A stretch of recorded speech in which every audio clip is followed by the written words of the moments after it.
Hi, my name is James Shepard, owner of Multi-Merchant Processing and agent of North American Bank Card. I started this website, www.durbinamendment.us, in order to educate small and mid-sized business owners about the Durbin Amendment that just recently passed a few weeks ago, and that is going to take effect on October 1st of 2011. Now, what happens a lot of times when we see Congress pass a bill, the president signs it into law that has to do with business. Normally, the effects on small business are either very much delayed or they're diluted. And so many times, I think small business owners, I'm a small business owner myself, and we look at the acts of Congress and the president and say, we care about that, it's important to us, but as far as our day-to-day business activities, it might not have the biggest impact.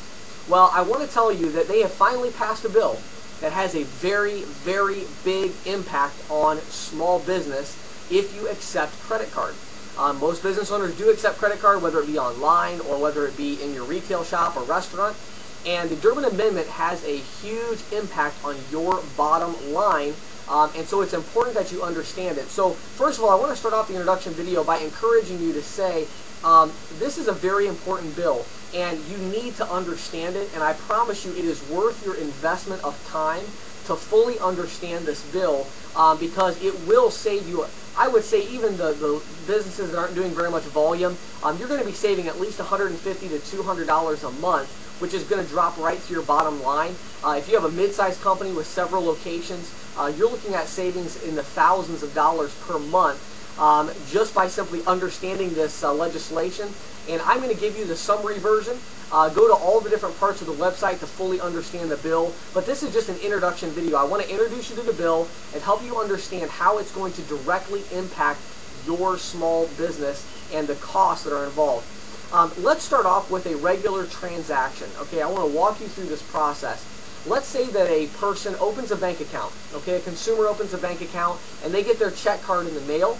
So they come to your place of business, whether it be your online shopping cart or your retail store or whatever, and they purchase an item for $100. Just to make the math easy, they make a $100 purchase, and they hand you the card, and you swipe their credit card and enter $100, and you process that transaction. Okay, well, what's going to happen is a couple things. Your processor that you use, it might be your local bank.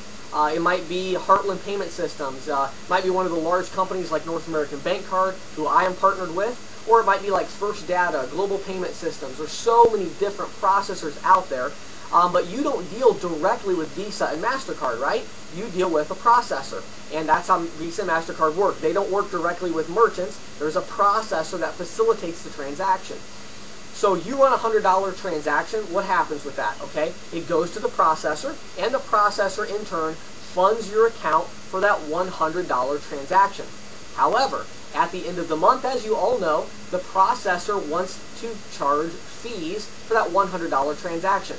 Now, if it's a check card, normally if you're on tiered pricing or flat rate pricing, you might have something on your statement like qualified rate, or you might have a tier 3 or tier 4 pricing system, and you see a qualified rate or a check card rate. You have these different rates, and what those rates are is it's a percentage.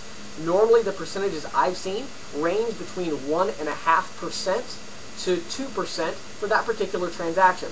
So that $100 transaction is going to cost you $1.50 to $2. That's what you're going to pay the processor.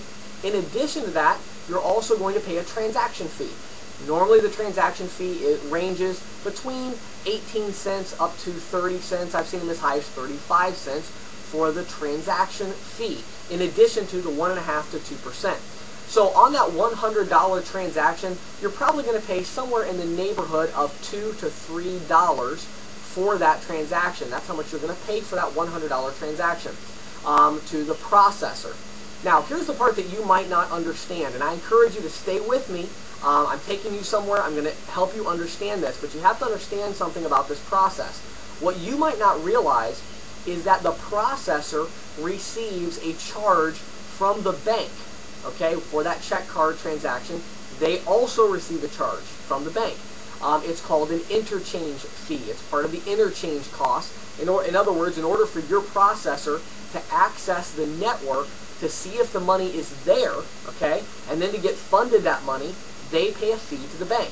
Now, what you might not realize is that the fee that your processor pays to the bank is actually about 1% plus a transaction fee of between 15 and 20 cents, okay? So what does that mean for you? Well, what that means is, that means that right now, your processor is marking up the check card transaction somewhere around 0.5 to 1%. So plus whatever they mark up the transaction fee, okay? So let's give an example here, that $100 transaction we talked about a moment ago. Let's say that on that $100 transaction, you pay $2 to your processor, okay? And let's say that's because they marked it up 2%, okay? Well, they only paid 1% to the bank, so they made $1 on that transaction. They made $1. In addition, if the transaction fee was 15 cents and they charged you 25 cents, they made an extra 10 cents on that transaction, so they made $1.10 on that transaction, that $100 transaction that a consumer used in your place of business, okay? Now, the Durbin Amendment. We need to explain the Durbin Amendment and what that just did. The Durbin Amendment did a very important thing, okay? But you need to understand it in order to get any benefit from it. The Durbin Amendment told the bank, they said, hey, the bank, you are only allowed to charge the processor 0.05%. Not 1%, 0.05% plus a 21-cent transaction fee. Okay? Now let's think about that $100 transaction now. Okay? Now we have a $100 transaction.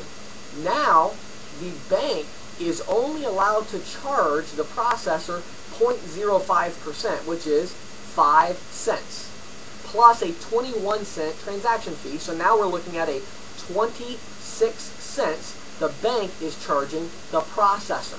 Okay? That's what the Durbin Amendment did. It capped the amount of money that the bank can charge the processor. But it missed something very, very important.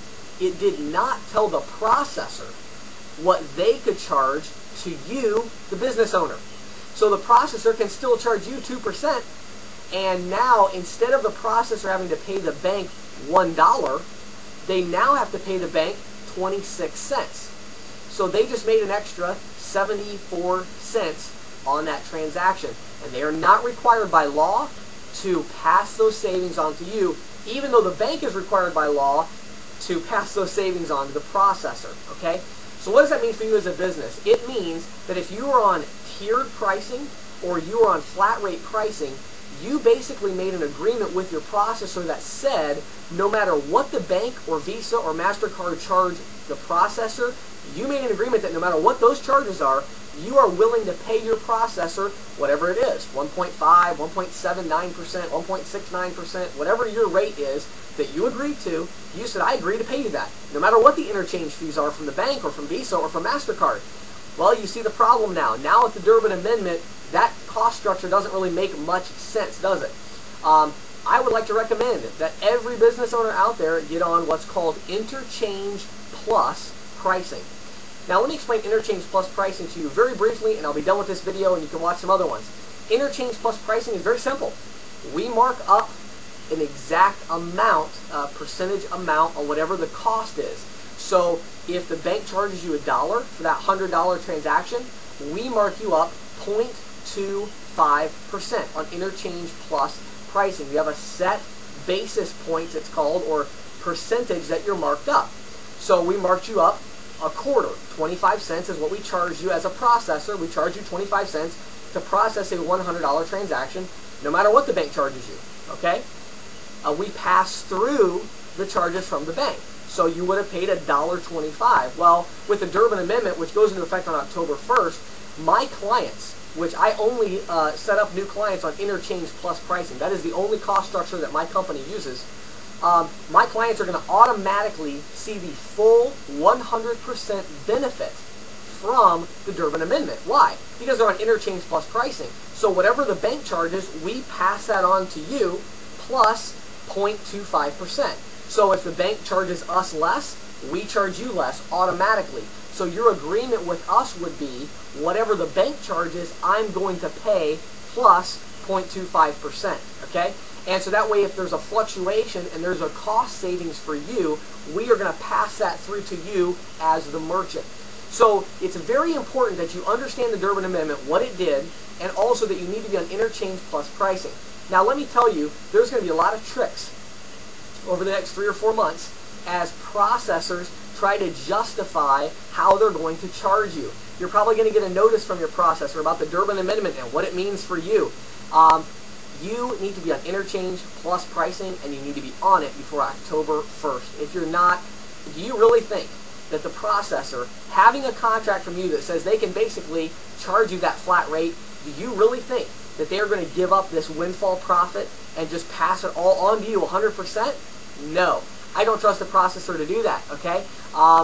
I set people up on interchange plus pricing. Now, as you go through the rest of the videos and look at my website, I'll also explain a lot more about interchange plus pricing, how it works, what the fees are. But I just wanted you to understand a little bit about the Durbin Amendment. I hope you enjoy the website I'm putting up. Please take time to watch it thoroughly. I promise you it will be worth your investment in time to learn about this industry. And then contact my company, Multi-Merchant Processing. You can contact me directly. My name is James Shepard. You can contact me at 814-515-9526, or fill out the Contact Us form that's on the right side of your page, or click on Contact Us. You can send me an email. But I look forward to hearing from you, and I hope that this website is a great help to you. Feel free to call me or email me with any questions. Again, my name is James Shepard. Thank you so much for watching this video.